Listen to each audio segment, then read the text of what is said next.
Desde cuando han existido los registros de la historia, todos los grupos sociales han rodeado de solemnes ceremonias los hechos fundamentales que determinan su destino. Esta es una de ellas.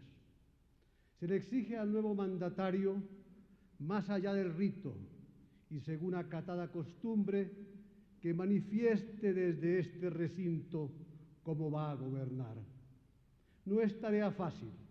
Durante una larga campaña, desde las grandes ciudades hasta las pequeñas aldeas, recorriendo todos los caminos ante mujeres y hombres, ante campesinos y obreros, comerciantes e industriales, en fin, ante el pueblo todo, he planteado las tesis de mi partido, que son las mías. El pueblo las acogió con serena esperanza, pero sin vanas ilusiones. Estos planteamientos merecieron la más fervorosa y rotunda adhesión.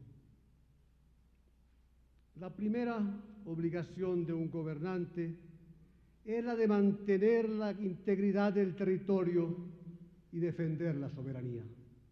Colombia no ha sido un país expansionista. Colombia ha solucionado siempre sus litigios internacionales por las vías del entendimiento. A nadie ha agredido ni cuenta con arsenales que puedan despertar sospechas o desconfianza con respecto a su auténtica vocación pacifista.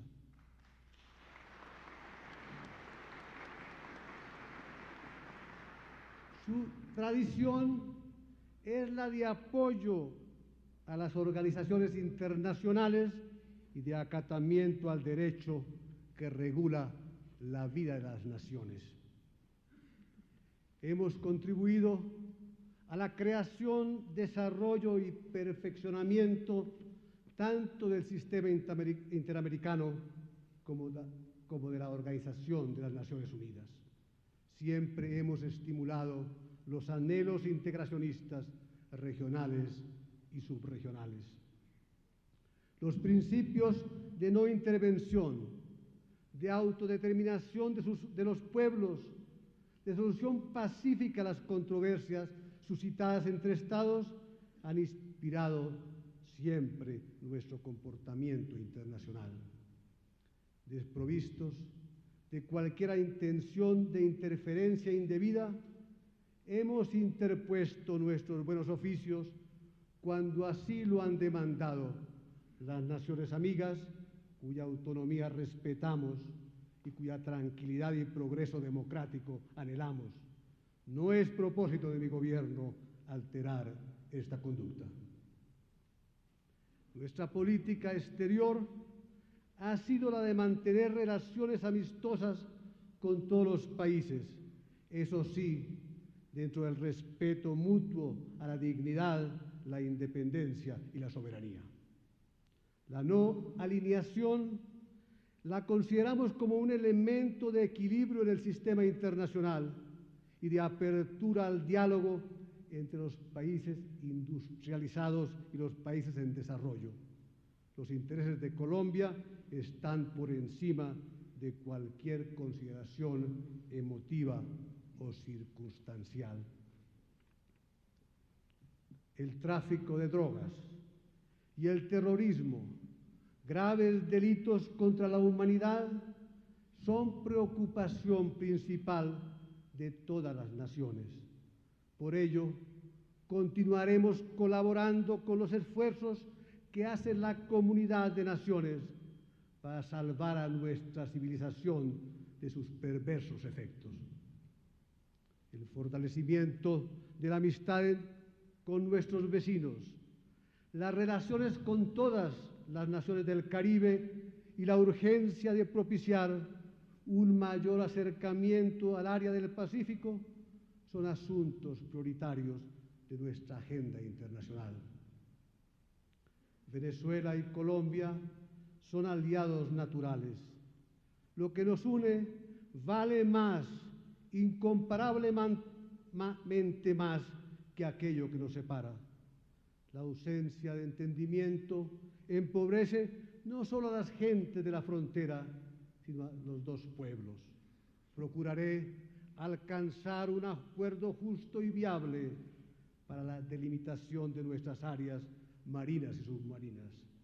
Así lo hemos logrado felizmente con países con los que estamos unidos por lazos históricos de amistad, tal es el caso del Ecuador, Panamá, República Dominicana, Haití, Costa Rica y en días pasados con la República de Honduras.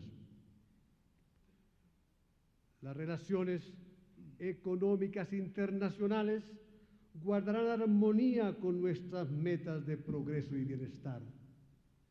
La política exterior del gobierno que hoy comienza se sustentará en nuestras mejores tradiciones, sobre la base de un gran consenso nacional, con miras a preservar los intereses superiores de la patria.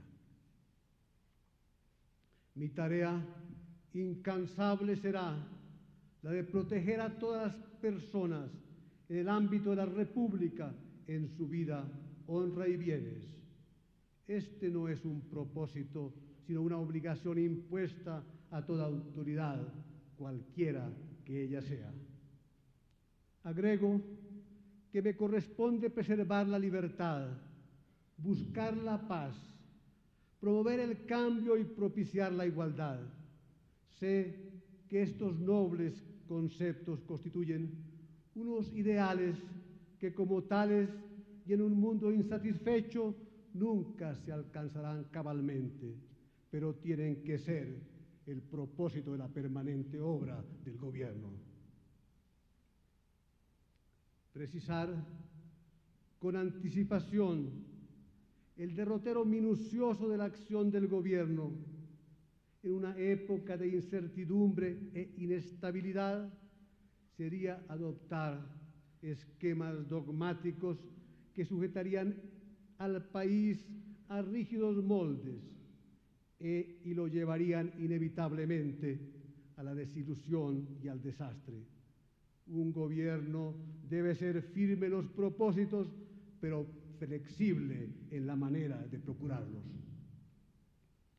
En nuestra convulsionada historia política, en una nación que han contribuido a modelar nuestros dos partidos, hemos pasado por duras confrontaciones, con sus guerras civiles declaradas y no declaradas, por el predominio absoluto de un partido, por provisionales etapas de conciliación, hasta llegar a la fórmula innovadora del Frente Nacional. Ese sistema que restableció las instituciones después de un periodo durante el cual estuvieron prácticamente abolidas, fue producto de pactos que llevaron a una formulación constitucional con vigencia transitoria. Esa rigidez constitucional desapareció, la reemplazó una norma que limita la facultad discrecional del presidente para constituir el gobierno. Insistentes y variados sectores políticos que son expresión de un querer colectivo casi unánime reclaman su derogatoria para que tenga vigencia la democracia plena. Participo de esa orientación. Así lo he expresado y así lo sabe la nación.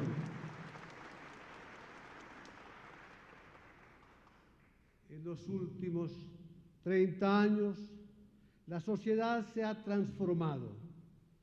Las generaciones se han sucedido y con ellas las formas de vida y la estructura misma del país. Nada ha seguido igual. El país de hoy no es el de entonces. ¿Cómo pretender, pues, la continuidad de un precepto que restringe el pleno ejercicio de la democracia y que solo se justificó en esa etapa de nuestra historia? Como gobernante, debo acatar la norma constitucional vigente en su letra también su espíritu. Por eso, el decreto mediante el cual designe los ministros del despacho dará participación adecuada y equitativa al partido que siguió en votos al del presidente, no obstante la declaración del Directorio Nacional Conservador.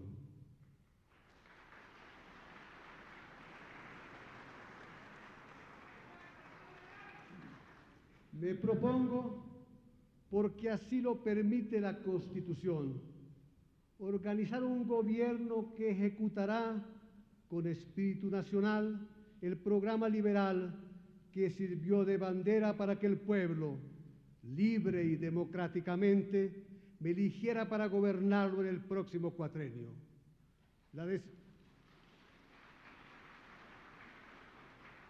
La decisión sobre si coopera o no en la ejecución de esa tarea, como también lo contempla la Constitución, le corresponde al Partido Conservador. La democracia ofrece la posibilidad, cuando hay un sistema de dos partidos predominantes, que uno de ellos ejerza el gobierno y el otro la oposición, que uno sea mayoría y que el otro pueda, si el pueblo así lo desea, convertirse en su oportunidad en alternativa de gobierno. Se le da así a un país la opción de escoger, de corregir el rumbo, de hacer responsable al gobierno, de cambiar, porque en la democracia no hay situaciones irreversibles. Esta decisión, la de que exista un partido de oposición, no me corresponde a mí, pero si el Partido Conservador u otras fuerzas políticas deciden tomar el camino de la oposición, siempre dentro de los límites constitucionales y legales, el gobierno les garantizará el ejercicio de esa función y ese derechos fundamentales.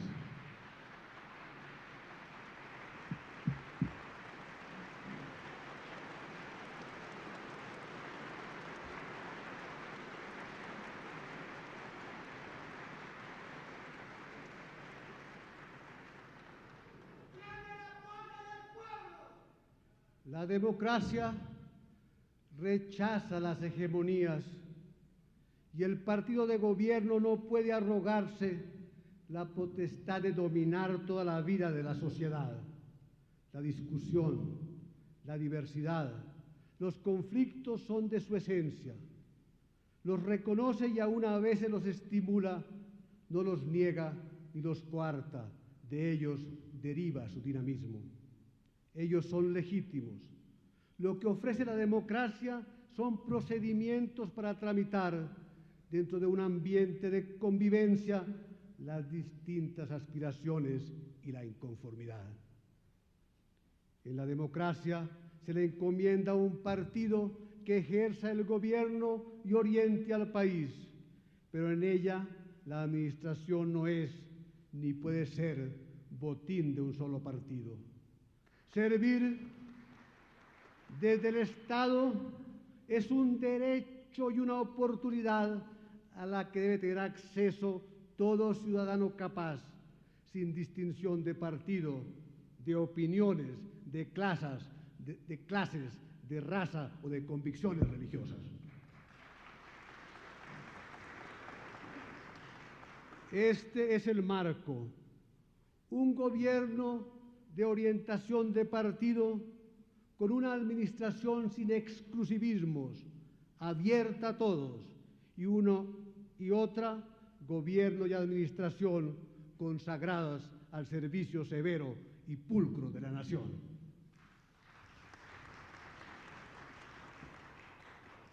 El proceso de perfeccionamiento de nuestra democracia tiene que ser aún más profundo, y esto se logrará con una más amplia participación ciudadana. Mi gobierno impulsará la tarea legislativa dirigida a reglamentar tanto la elección de alcaldes como la consulta popular en el nivel municipal. Propiciará también la creación de una circunscripción nacional que permita a las minorías obtener una adecuada representación en el Congreso de la República. Estimo igualmente que la institución del estado de sitio debe ser reformulada mediante la introducción de mecanismos constitucionales intermedios y graduales que permitan afrontar diversas situaciones de perturbación. El estado de sitio, recurso extremo y excepcional, debe estar reservado solo para las grandes conmociones.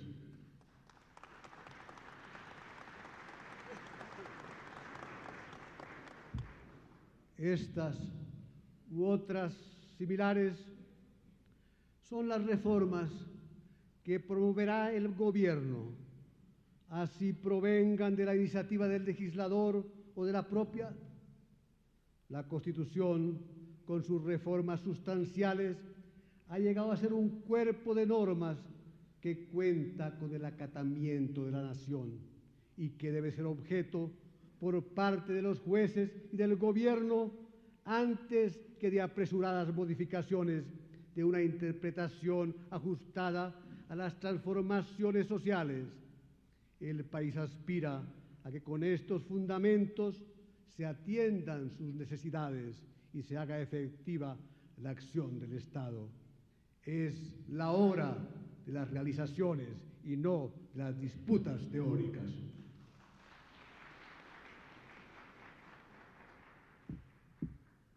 En lo político, corresponde al Congreso dictar las medidas que lleven al bienestar general, a corregir las fallas de nuestra organización, a proveer los recursos para la acertada acción del Estado. Me someteré a su decisión y a su juicio. Solamente solicitaré autorizaciones o haré uso estricto de los recursos excepcionales para consolidar las instituciones, para superar las crisis y para promover el cambio.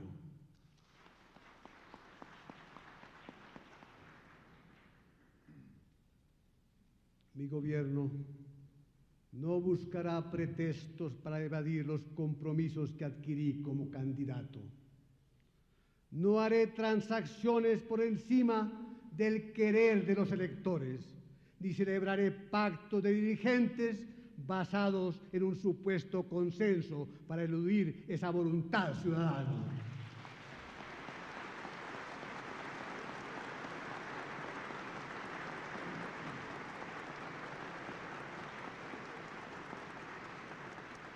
El gobierno propiciará la discusión, estimulará el debate y solo buscará acuerdos dentro de la fidelidad al mandato popular. Como presidente he recibido ese mandato. Los congresistas también un mandato. En las cámaras están representados nuestros tradicionales partidos y una nueva fuerza política, la Unión Patriótica. Saludamos su presencia.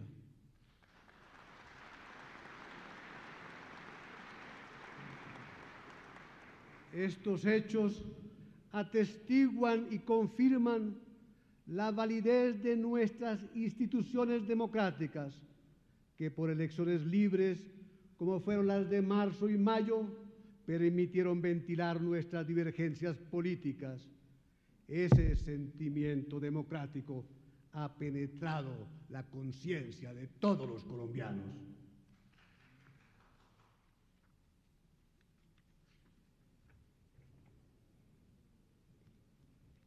Ese mismo pueblo, entusiasta e inerme, en 2 debates electorales después de agitada y prolongada campaña, y luego, clamorosamente también, en la visita pastoral de su santidad el Papa Juan Pablo II, dio claras muestras de su civismo y y de su íntimo y expreso deseo de vivir en paz y de que lo dejen vivir en paz.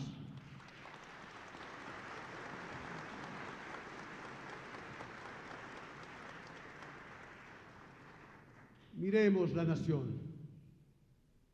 Somos un país de vastas extensiones, de tierras fértiles, de climas diversos, de variada producción, de grandes recursos naturales y de gente austera y emprendedora. No obstante ese panorama, heredamos viejos problemas y afrontamos nuevas necesidades y desafíos. El ingreso por habitante, que venía creciendo desde hacía varias décadas, ha caído debajo del nivel de 1982. Y lo que es peor, la desigualdad de su distribución se ha acentuado. El gasto público se ha dedicado primordialmente al funcionamiento y se han hecho inversiones desmedidas en sectores de dudosa rentabilidad social y económica. El déficit fiscal se presenta con características alarmantes para el próximo ejercicio presupuestal. Ha continuado la tendencia al crecimiento desbordado del gasto público, que no redunda en beneficio social. El incremento desmedido de los medios de pago amenaza con desatar nuevamente la espiral inflacionaria. El gobierno tendrá que comprometerse a fondo para adoptar los correctivos apropiados. El sector financiero, no obstante sus esfuerzos de saneamiento, está deteriorado. La deuda externa está alcanzando niveles preocupantes. En el sector descentralizado, la situación de iliquidez y de endeudamiento alcanza también cifras alarmantes. Al igual que otras sociedades, la nuestra está compuesta por grupos que gozan de bienestar y grupos que sufren carencias de todo género. Pero en nuestro medio se ha llegado a una situación crítica porque inmensos sectores de la población están excluidos de los beneficios más elementales como la nutrición, el agua potable, la salud, la vivienda, el trabajo y el esparcimiento. Padecen de la pobreza absoluta. Son grupos privados de las ventajas de la vida en sociedad. Semejante deformación exige un tratamiento fundado, no solo en sentimientos humanitarios o exhortaciones de la más alta estirpe espiritual, sino también dictado por la razón de ser de Estado y la preservación de la sociedad. El salario real de los trabajadores colombianos ha disminuido. Hay un deterioro en las condiciones del trabajo y de los ingresos, y sobre nosotros pesa duramente el flagelo del desempleo, al cual no han escapado ni siquiera las naciones más avanzadas. Sus gobiernos reconocen el fracaso de todas las estrategias que han imaginado para generar nuevas fuentes de ocupación. Para nosotros, este es, al lado de la erradicación de la pobreza absoluta, uno de los grandes retos que debemos afrontar. El desempleo tiene hoy la más alta tasa de los últimos 50 años y afecta especialmente a los jóvenes y a los profesionales colombianos. La política de ajuste, con toda su severidad, se hizo caer en forma casi exclusiva sobre los grupos más vulnerables de la población. Esa estrategia, por tanto, no puede continuar siendo aplicada. El gasto público será reorientado hacia las áreas sociales, producción de alimentos, nutrición, salud, vivienda, agua potable, caminos de penetración y educación primaria, sobre todo en las zonas rurales y marginales. Pondremos en marcha un programa de emergencia en materia de empleo que requerirá la solidaridad de empleadores y trabajadores con los más necesitados. Una economía y unos recursos del Estado canalizados hacia sectores que generen empleo y con propósitos sociales que aquí se han señalado aliviarán las duras condiciones de quienes sobreviven en la pobreza absoluta. Para hacer posibles estos programas se requiere un nuevo esquema tributario que el Gobierno llevará a las cámaras. Se buscará hacer más equitativas las cargas y crear un clima propicio a la inversión y al bienestar. Se propondrá igualmente un nuevo estatuto del presupuesto y de control del gasto público para que la política presupuestal sea el instrumento de manejo adecuado y eficaz de los recursos fiscales. Los ingresos cafeteros, orientados en primer término a garantizar al caficultor la obtención de precios remunerativos, deben utilizarse tomando en consideración los más amplios intereses de la comunidad. Los recursos provenientes del sector energético, resultado de un gran esfuerzo colectivo, tendrán que emplearse con un criterio que va más allá de la inmediata conveniencia de ese sector. Por ser la vivienda una necesidad esencial y la construcción una fuente de trabajo, será indispensable introducir propuestas legislativas que faciliten a las entidades públicas la adquisición de tierras urbanas y suburbanas aprovechables para vivienda social y con posibilidades de obtener servicios públicos y medios adecuados de transporte. Y así se hará. Si una reforma urbana es ineludible, es igualmente urgente una reforma agraria. No tener acceso a la tierra priva a miles de familias campesinas de un ingreso razonable y llega a generar situaciones de violencia. Hay que crear procedimientos equitativos y expeditos de expropiación y distribución de la tierra que permitan realizar este permanente y viejo anhelo.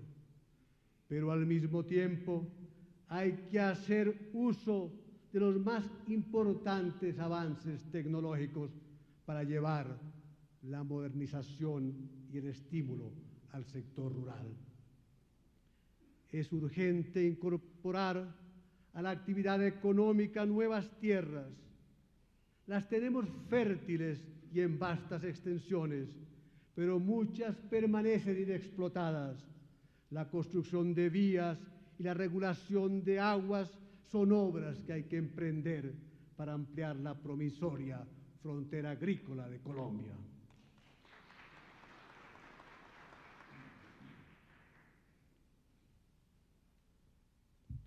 Habrá que explorar, recurrir a la imaginación, estar dispuestos a ensayar. Fundamentalmente se requiere un gran esfuerzo de toda la sociedad, pero la primera exigencia es el fortalecimiento del orden civil. Este es el problema de la paz pública.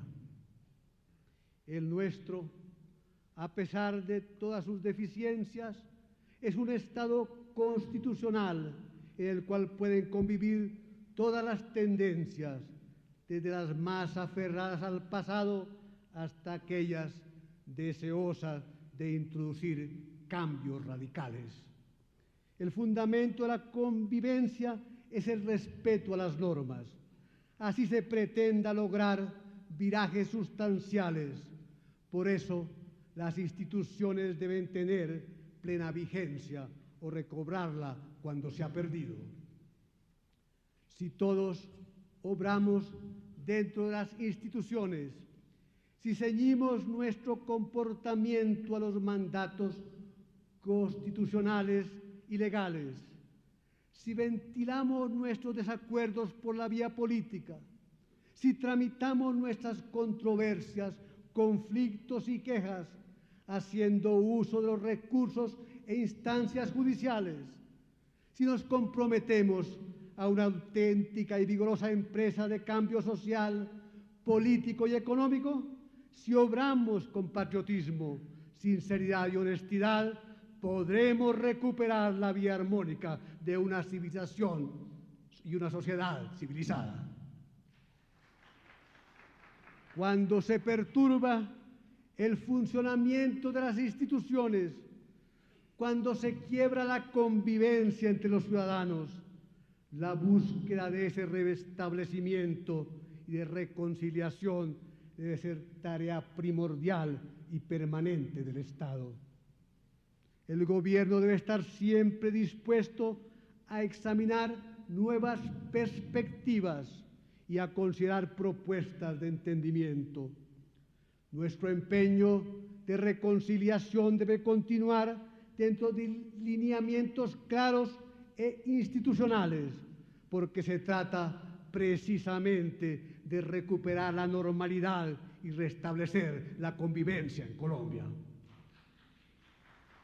Hay que poner en marcha un plan que permita la reincorporación de quienes han escogido el camino de la subversión armada para que se incorporen a la plenitud de la vida civil, para que puedan hacerlo dentro de un ambiente de seguridad y así ejerzan como ciudadanos los derechos que les corresponden en la actividad social, política, económica y cultural, al igual que de todos los millones y millones de colombianos que han vivido en paz, que han preferido y siguen prefiriendo vivir en paz.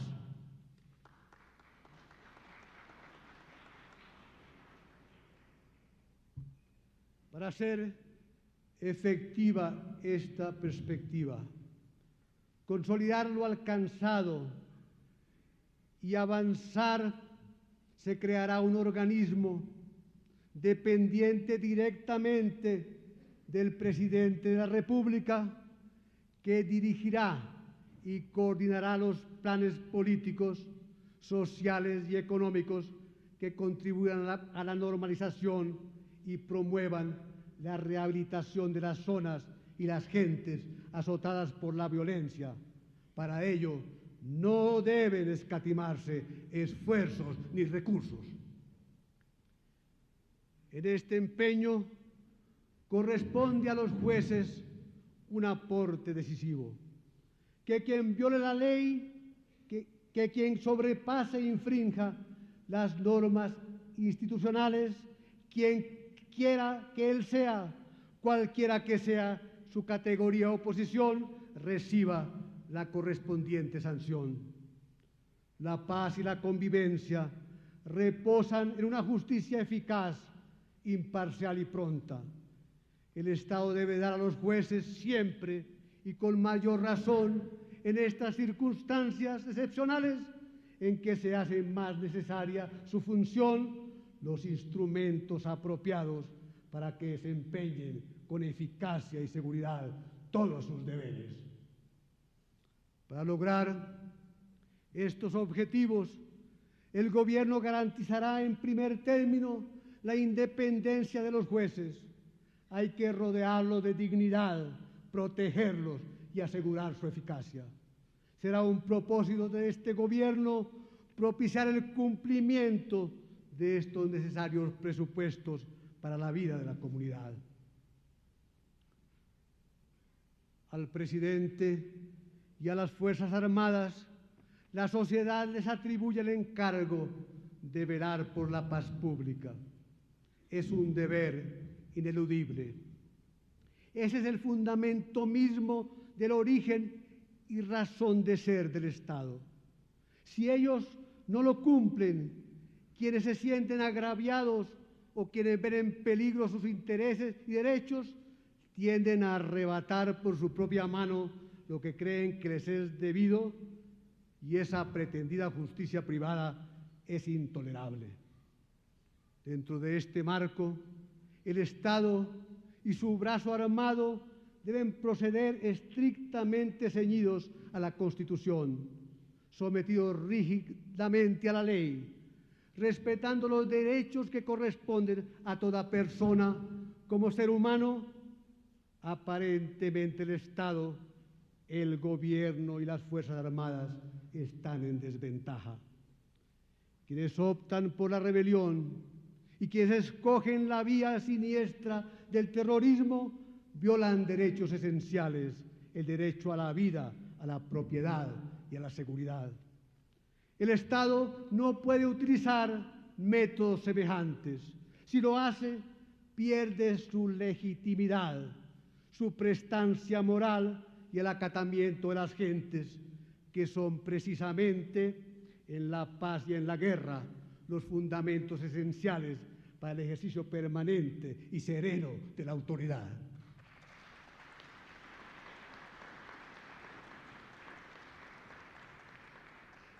Dentro de estos preceptos, las Fuerzas Armadas y el Presidente de la República, a quien la Constitución autoriza disponer de ellas para conservar en todo el territorio el orden público, preservarán la vigencia de las normas que protegen por igual a todos los colombianos sin exclusión alguna.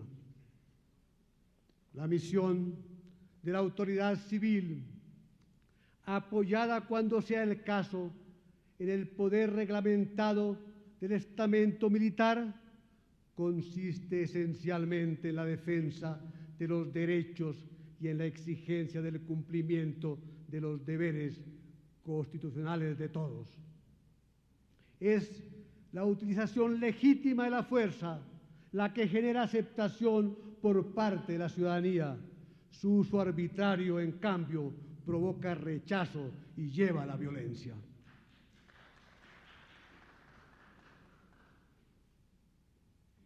Invito a las instituciones, a los partidos, a las personas, a los grupos y a las organizaciones para que presten su concurso en la tarea que lleva a la incorporación de todos a la vida civil y a la normalidad institucional.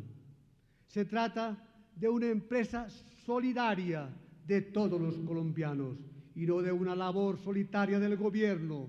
En ello, todos, sin excepción, debemos comprometer nuestra responsabilidad histórica.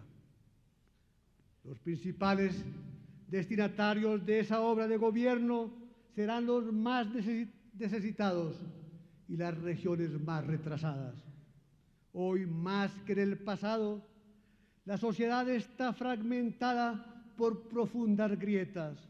Son muchos, muchísimos aquellos que carecen de casi todo lo esencial.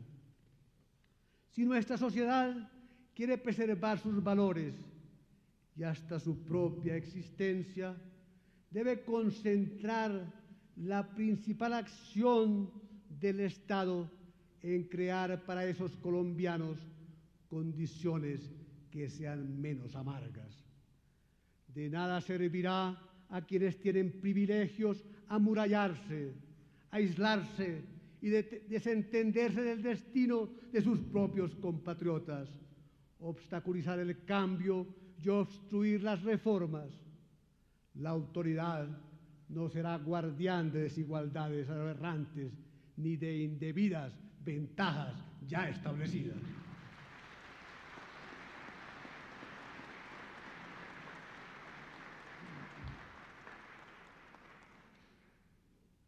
La pobreza extrema no puede aceptarse como una consecuencia inevitable de las desigualdades naturales entre los hombres, ni mucho menos como una característica propia de las sociedades que aún permanecen en el retraso y asediadas por la miseria.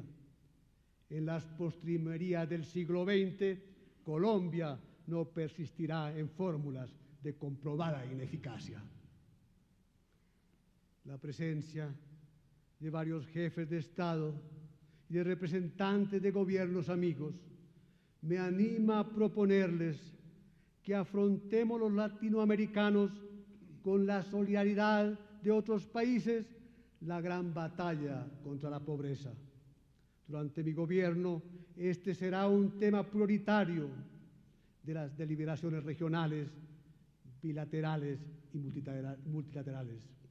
Tengo el convencimiento de que para quienes tenemos la responsabilidad de gobernar en los años venideros, el gran desafío es el de superar la barrera que la pobreza nos ha impuesto. Bien sé que ni el país ni yo tenemos por delante una tarea fácil, ni en lo económico, ni en lo fiscal, ni en la misma organización institucional. Hoy hay una situación favorable. Sí, mucho hay para reconstruir, habrá que reconstruirlo. No hay modelos para imitar, debemos acudir a nuestros propios recursos y a nuestra propia imaginación. Es hora de ensayar nuevas y audaces innovaciones. Nos sirve de ejemplo el camino que hemos recorrido como nación. Ha sido largo y en ocasiones doloroso. Hemos tenido reveses, pero siempre los hemos superado. Debemos tener la capacidad de la memoria y la capacidad de la fe. La memoria para recordar con orgullo lo que hemos sido y la fe para seguir adelante. Nuestro punto de referencia no puede ser el de nuestras frustraciones. Afirmados y animados por lo que hemos hecho y hemos logrado, debemos mirar con esperanza el porvenir. He pedido al pueblo, y desde aquí lo hago nuevamente, que tome parte activa en la vida pública del país. Esta no es, como muchos temen, una apelación al desorden. Por el contrario, tengo inmensa confianza en mi pueblo. Por ello puedo demandarle que ordenadamente se movilice en defensa de sus propios intereses.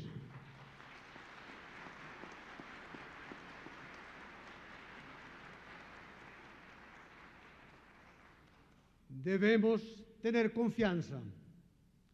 Los pueblos y los hombres solo son vencidos cuando aceptan la derrota de antemano. Esta no ha sido nuestra historia, ese no es nuestro carácter. Solidaria, la nación logrará las metas del cambio y de la transformación que no dan espera. A mí me corresponde darle al gran impulso. Otros tendrán que seguirlo. Si así lo hacemos, la nuestra y las nuevas generaciones, la juventud que debe reemplazarnos, disfrutarán de unas formas de vida justas y equitativas, aceptadas por todos, no en forma apática y resignada, sino con optimismo y entusiasmo. Estos son mis propósitos. Como a todo funcionario del Estado, se le exige también al presidente que jure cumplir sus deberes en nombre del Dios bienhechor de todos nosotros. Así lo he hecho ante el Congreso de la República, que es la legítima representación del pueblo.